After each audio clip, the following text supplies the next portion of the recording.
Una pregunta para ampliar la mirada. Diálogos entre disciplinas para descubrir el mundo. Con vos que estás ahí, en tu casa, en las aulas, con los y las docentes. Nuevas formas de conocer, otros modos de aprender. Seguimos educando.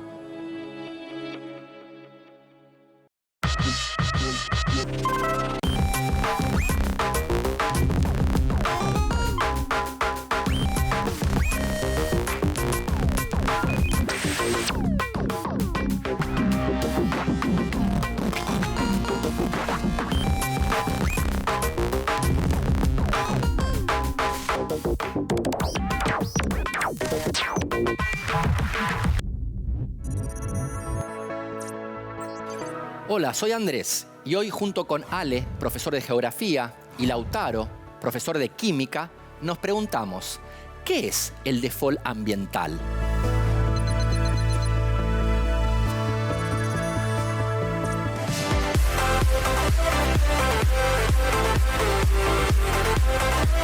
Hoy te invitamos a indagar sobre la sustentabilidad de nuestro planeta. Te invitamos a problematizar, a cuestionar y a debatir entre todos y todas sobre las prácticas sociales contemporáneas que lo ponen en riesgo. También queremos sumarte al debate acerca de la responsabilidad de promover el cuidado del ambiente y a reflexionar sobre el deterioro de nuestro planeta. Vivimos en un tiempo en el que es imprescindible exigir políticas a nivel mundial y nacional en relación a la protección del ambiente en que vivimos. También es necesario que nos preocupemos por conocer conceptos importantes relacionados con la problemática ambiental, como el de diversidad biológica o biodiversidad. De este modo podremos comprender más claramente cómo las acciones humanas afectan al planeta, cómo evoluciona el cambio climático y cómo se van agotando los recursos de nuestro ecosistema. Más allá de promover una mirada global, es fundamental preguntarnos, ¿qué impacto tiene el cambio climático en nuestro país? La Argentina, como otros países del mundo, entró en default ambiental. A pesar de que estamos atravesando una pandemia, el país consumió los recursos naturales que generó para un año, tomando a préstamo los recursos futuros proporcionados por nuestro planeta. Esta situación es una constante en gran parte de los estados, poniendo en peligro la sustentabilidad de nuestro mundo. Hoy, con ustedes, abordamos la problemática del default ambiental, con los problemas concretos que trae aparejado para nuestro país, así como las acciones políticas y acuerdos que diversos organismos internacionales y gobiernos intentan generar para mitigar el impacto sobre nuestro ambiente. El 22 de agosto de 2020 se alcanzó el Día del Exceso de la Tierra. No se trata de un día fijo en el calendario, sino de la fecha aproximada en la cual la demanda anual de la humanidad sobre la naturaleza excede lo que la Tierra es capaz de renovar en un año. Esta fecha actúa como indicador de la velocidad en la que estamos consumiendo el planeta. Y cada año llega más temprano. En el año 2000 se registró a finales de septiembre. En 2020 fue el 22 de agosto. 4 días antes con respecto al 2015. Basados en datos de la huella ecológica, la cual mide cuánta naturaleza tenemos, cuánta utilizamos y cómo se utiliza, el Día del Exceso de la Tierra es una iniciativa para generar conciencia e inspirar acciones en torno al gasto excesivo ecológico, realizada por Global Footprint Network, asociada a la Organización Mundial de Conservación, representada en la Argentina por la Fundación Vida Silvestre. De acuerdo a los cálculos de Global Footprint Network, algunos de los países deudores en términos de recursos naturales, es decir, cuya huella ecológica supera los recursos naturales que puede renovar, son Australia, se necesitan 5,4 planetas para satisfacer sus necesidades de consumo, Estados Unidos, que demandaría 4,8 planetas, Suiza, Corea del Sur, Rusia, Alemania y Francia, que necesitarían 3,3 planetas cada uno de ellos. Un dato preocupante, La Argentina entró en default ambiental el 26 de junio de 2020, antes de la fecha global. Significa que el país ya consumió los recursos naturales que se estimaban disponibles para este año, tomando a préstamo los recursos futuros proporcionados por la Tierra. Si se hiciera una proyección respecto de los servicios ecosistémicos requeridos para abastecer las necesidades de consumo de la población, se necesitaría un planeta y medio. Las consecuencias de nuestra deuda ecológica se ven reflejadas a diario. Uno de los ejemplos más evidentes es el cambio climático, producto de que los gases de efecto invernadero se emitan más rápidamente de lo que pueden ser absorbidos por los bosques y los océanos. La pérdida de biodiversidad, la desertificación del suelo, la deforestación, las inundaciones, la escasez de agua y de alimentos y la contaminación también son producto de la deuda ecológica. Y esta sobreexplotación es posible solo por un tiempo limitado, antes de que los ecosistemas empiecen a degradar y posiblemente a colapsar. Según datos de Global Footprint Network, la Argentina se encuentra dentro de los países que aún cuentan con reserva de biocapacidad, entendida como sus reservas en términos ecológicos, para producir recursos y proveer servicios ambientales, detrás de Brasil, Bolivia, Uruguay y Paraguay. Hablemos de ambientes y aprovechamientos del medio. Entendemos por ambientes a los espacios que reúnen las condiciones para la vida en sociedad. Esas condiciones se vinculan directamente con las necesidades y dentro de ellas encontramos dos grandes grupos, las básicas y las secundarias. Los ambientes deben responder a un amplio abanico de exigencias de parte de las sociedades. Se pueden identificar diferentes modelos en cuanto al aprovechamiento del medio y sus recursos. El modelo explotacionista se extendió hasta finales de la década de 1920. La lógica era explotar los recursos lo más rápidamente posible para generar la mayor ganancia. Pero ello terminó llevando al agotamiento y la extinción, daños irreparables que deterioraron múltiples ambientes. En este periodo se organizaron grandes explotaciones donde el recurso se trataba de manera concentrada y homogénea, que buscaban abastecer la demanda del mercado, como por ejemplo la explotación del quebracho en el Chaco argentino por parte de la empresa La Forestal. El modelo conservacionista surgió hacia la década de 1930. La lógica pasó a ser mantener la disponibilidad de recursos para evitar caer en los estragos que había generado todo el periodo anterior, pero abrió el problema de la insatisfacción de las necesidades sociales en el presente. Se buscaba hacer extensiva la protección al conjunto del sistema del cual el recurso formaba parte. El modelo ecodesarrollista se inició a partir de 1960. Este modelo buscó resolver la falta de soluciones que representó el modelo conservacionista. La lógica es aprovechar los recursos para resolver las necesidades actuales, pero además garantizar la conservación ecológica de las especies y recursos para generaciones próximas. Por ejemplo, el manejo de la merluza jupsi en nuestro litoral. Algunas de las causas son el despliegue del monocultivo de la soja y el sobrepastoreo resultante de la actividad ganadera. Se debe principalmente a la expansión de la frontera agropecuaria.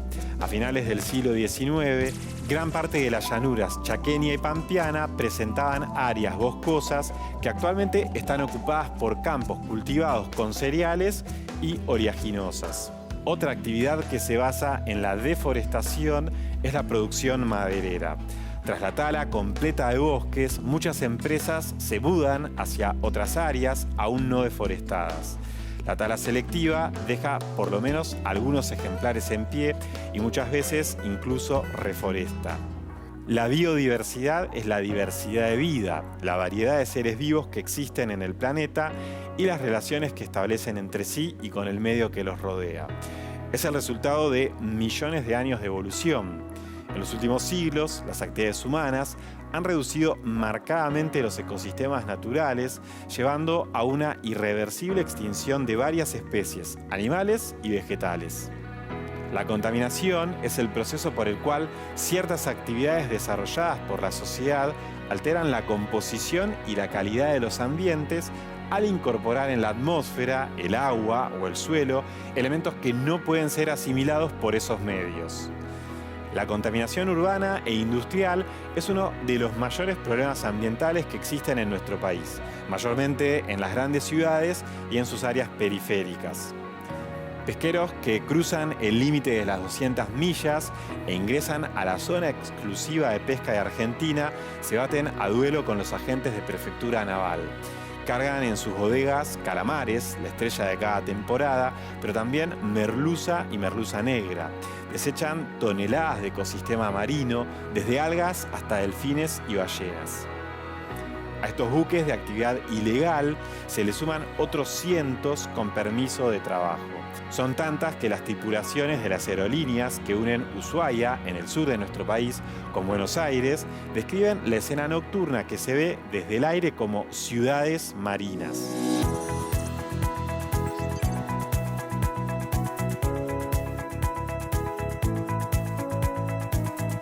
Creo que vale la pena insistir con un concepto que ya escuchamos.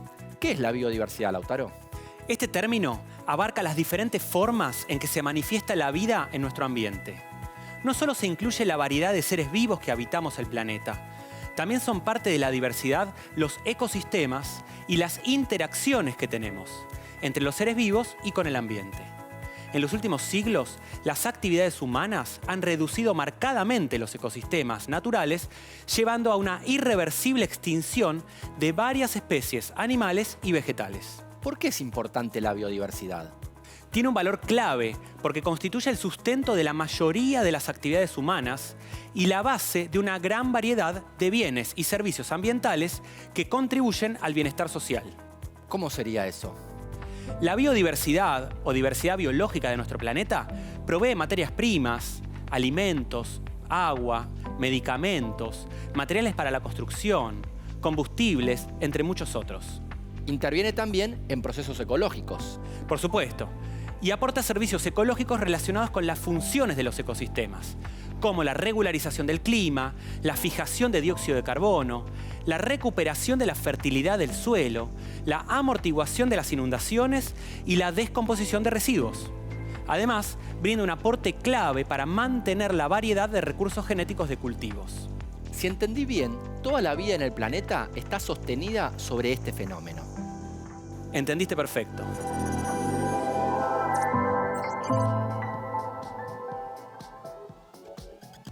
Los bienes biológicos de la Tierra son vitales para el desarrollo económico y social de la humanidad. Sin embargo, las especies y los ecosistemas están hoy severamente amenazados a causa de un desarrollo incompatible con la sustentabilidad ecológica.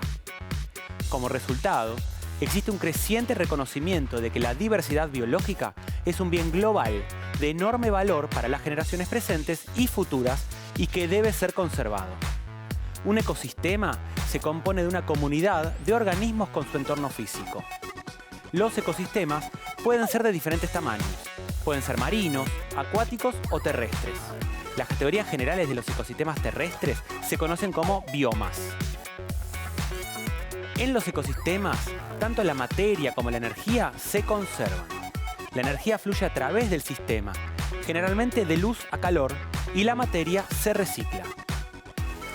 Los ecosistemas con mayor diversidad tienden a ser más estables, con mayor resistencia y resiliencia frente a las perturbaciones o eventos perjudiciales. Una comunidad está compuesta de todas las poblaciones de todas las especies que viven juntas en un área particular. Una comunidad es el componente biótico, vivo, de un ecosistema. Además de este componente biótico, el ecosistema también incluye un componente abiótico, que es el entorno físico. La respuesta corta, increíblemente diversos. No solo pueden variar en tamaño, sino que también difieren en cualquiera de las características bióticas y abióticas que te puedas imaginar. los ecosistemas terrestres cubren casi un 25% de la superficie del planeta y pueden agruparse aún más en categorías generales, basadas principalmente en el clima, conocidas como biomas. Algunos ejemplos de biomas terrestres son las selvas, sabanas, desiertos, bosques de coníferas, bosques de caducifolios y la tundra. Incluso dentro de un bioma puede haber mucha diversidad. Por ejemplo, el desierto de Sonora, a la izquierda, como el interior de la isla Boavista, a la derecha, se clasifican como desiertos, pero tienen comunidades ecológicas muy diferentes. Hay muchas más especies de plantas y animales viviendo en el desierto de Sonora. La actividad humana es una gran amenaza para la biodiversidad, porque el crecimiento de la población hasta ahora ha sido exponencial. Esto hace que la población crezca más y más rápido a medida que se hace más grande. Las poblaciones pueden crecer de manera exponencial durante algún periodo, pero en última instancia llegan a una capacidad de carga cuando se encuentran limitadas por la disponibilidad de recursos. Sin embargo, los seres humanos seguimos sobrepasando la capacidad de carga a medida que se desarrollan nuevas tecnologías para ayudar a sostener a la población que no deja de crecer. ¿Cuáles son las acciones humanas que amenazan la biodiversidad? Una es el cambio de uso del suelo. Se destruyen paisajes naturales con el objetivo de extraer recursos y urbanizar áreas. Esto perjudica a las especies residentes que deben desplazarse, reduciendo los hábitats disponibles y las fuentes de alimento. Otro impacto que se origina en la actividad humana es la contaminación. La contaminación puede ocurrir a partir de la escorrentía o de la eliminación de desechos de sustancias químicas o de fuentes de energía. Es decir, contaminación por ruido o luminosidad. Las especies introducidas también son un factor que afecta a la biodiversidad. Introducir una especie no nativa en un ecosistema, sea intencional o no, puede afectar de manera negativa un ecosistema. Las especies introducidas pueden tener más éxito que los organismos nativos y desplazarlos. Otro factor es la explotación de recursos. Los humanos consumimos grandes cantidades de ellos para nuestras propias necesidades. Algunos ejemplos incluyen la extracción de carbón, la caza y pesca de animales para alimento y la tala de bosques para urbanización y uso de la madera. El patrimonio forestal nativo de la República Argentina está representado por la selva misionera, la selva tucumano-boliviana, el parque chaqueño, el monte y el espinal y los bosques subantárticos. Esta riqueza, que a principios de siglo contábamos 100 millones de hectáreas, en 100 años se ha reducido a 33 millones de hectáreas, o sea, un deterioro entre el 60 y 70% de su riqueza y su biodiversidad. El uso excesivo, extenso de recursos no renovables, como combustibles fósiles, puede provocar grandes daños al ambiente. Reciclar productos hechos de recursos no renovables, tales como plásticos, es una manera de reducir el impacto negativo de esta explotación de recursos. Además, el desarrollo y el uso de recursos renovables, como energía solar o eólica, puede ayudar a disminuir los efectos dañinos de la explotación del ambiente. El cambio climático actual que la Tierra enfrenta es provocado por el aumento en la temperatura global. La actividad humana está cambiando la atmósfera de la Tierra más rápido que nunca antes durante su historia. La quema de combustibles fósiles y el crecimiento de la ganadería ha llevado a la presencia en la atmósfera de grandes cantidades de gases de efecto invernadero, como dióxido de carbono y metano. Una mayor concentración de gases de efecto invernadero atrapa más calor en la biosfera y da por resultado el calentamiento global. A su vez, esto impulsa el cambio climático. Cuando el cambio climático afecta tanto a un medio ambiente que se vuelve incapaz de mantener organismos, estos se deben adaptar, reubicar o enfrentar la extinción. Por eso decimos que el cambio climático tiene un impacto directo sobre la biodiversidad, es decir, sobre la variedad de seres vivos en el planeta. Los esfuerzos de conservación ayudan a proteger a las especies y los lugares en donde viven. Hay muchos tipos diferentes de esfuerzos de conservación. La protección de especies es una forma de ayudar a combatir la extinción. Aunque la extinción es un proceso natural, está ocurriendo a una tasa mucho más rápida y alta de lo que se espera normalmente. La sanción de leyes locales, nacionales e internacionales puede ayudar a prevenir la pérdida de especies en peligro de extinción. Además, los programas de cría en cautiverio pueden ayudar a proteger especies en peligro de extinción al mantener en cautiverio una población saludable de especies en peligro de extinción. Luego, el animal deberá ser reinsertado en su hábitat natural.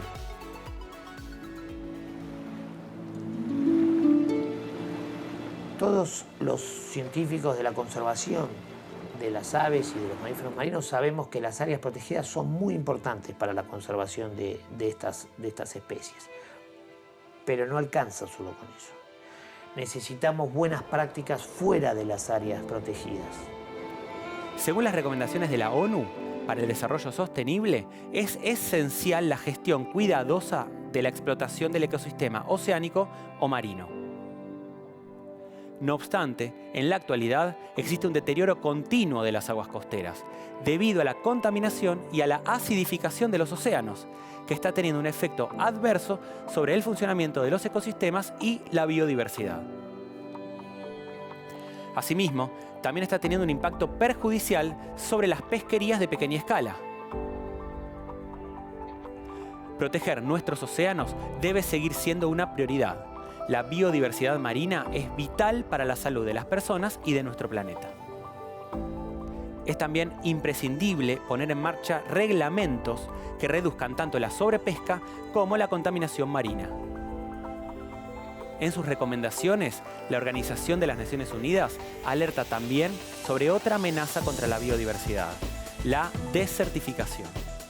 Gestionar sosteniblemente los bosques, luchar contra la desertificación, detener e invertir la degradación de las tierras, detener la pérdida de biodiversidad.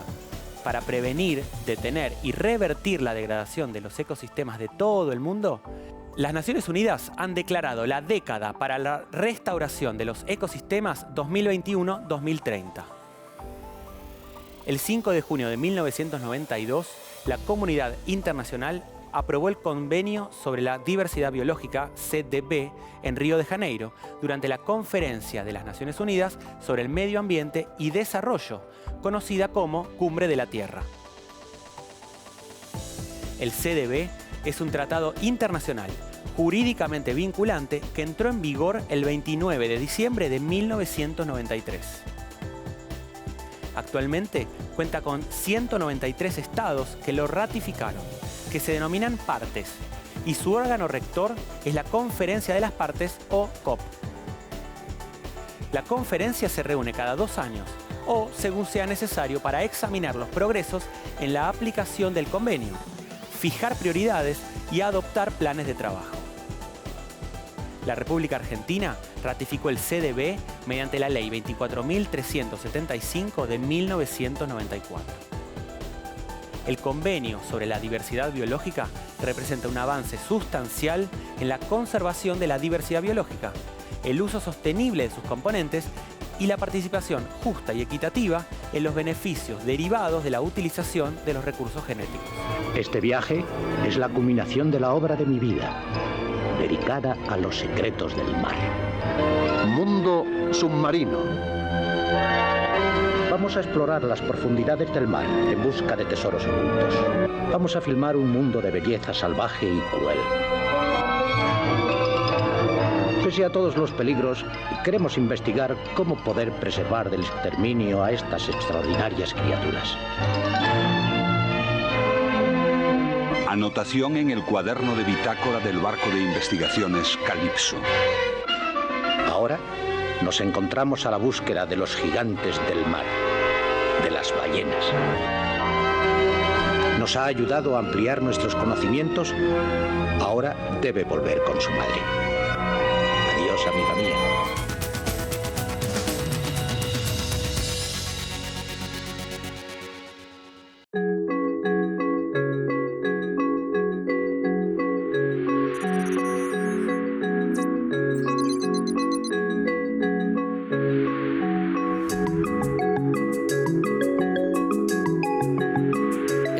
ambiental es un concepto que nos habla de la urgencia de poner en práctica acciones concretas contra el deterioro del ambiente. Y además de urgente, la atención sobre el tema debe ser global para ser efectiva. En este sentido, la Organización de las Naciones Unidas estableció una serie de objetivos para el desarrollo sostenible. Lo que se postula es que el cumplimiento de estos objetivos impacta directamente en los efectos negativos que la acción humana provoca en el planeta. Son objetivos que abarcan muchos aspectos de la vida en sociedad y de los mecanismos de producción y consumo que se ponen en práctica hoy. Son 17 objetivos que van desde la erradicación de la pobreza y el hambre hasta garantizar modalidades de consumo y producción sostenibles. Desde el abordaje global del problema, diferentes organismos internacionales, regionales y nacionales trabajan en función de crear acuerdos y políticas que nos acerquen a esos objetivos. Por ejemplo, el Acuerdo de París, aprobado en 2015, aspira a reforzar la respuesta mundial a la amenaza del cambio climático, manteniendo el aumento global de la temperatura durante este siglo muy por debajo de 2 grados centígrados con respecto a los niveles preindustriales. Para cumplir con ese acuerdo, a su vez, los países que lo suscriben deben poner en marcha los mecanismos necesarios en forma local. El objetivo número 17 de la ONU para el Desarrollo Sostenible dice que solo se pueden conseguir estos objetivos con asociaciones mundiales sólidas y cooperación. Para que un programa de desarrollo se cumpla satisfactoriamente, es necesario establecer asociaciones inclusivas a nivel mundial, regional, nacional y local sobre principios, valores, visión y objetivos compartidos que se centren primero en las personas y el planeta.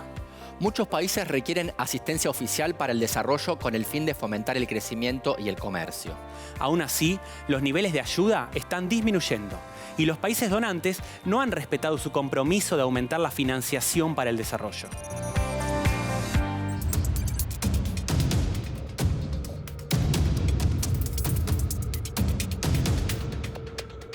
El Día de Excesos de la Tierra nos recuerda que los individuos, las naciones y la comunidad global debemos actuar urgentemente para proteger los bosques, los océanos, la vida silvestre, el agua, los recursos acuíferos y lograr un desarrollo sustentable y resiliente para todas y todos.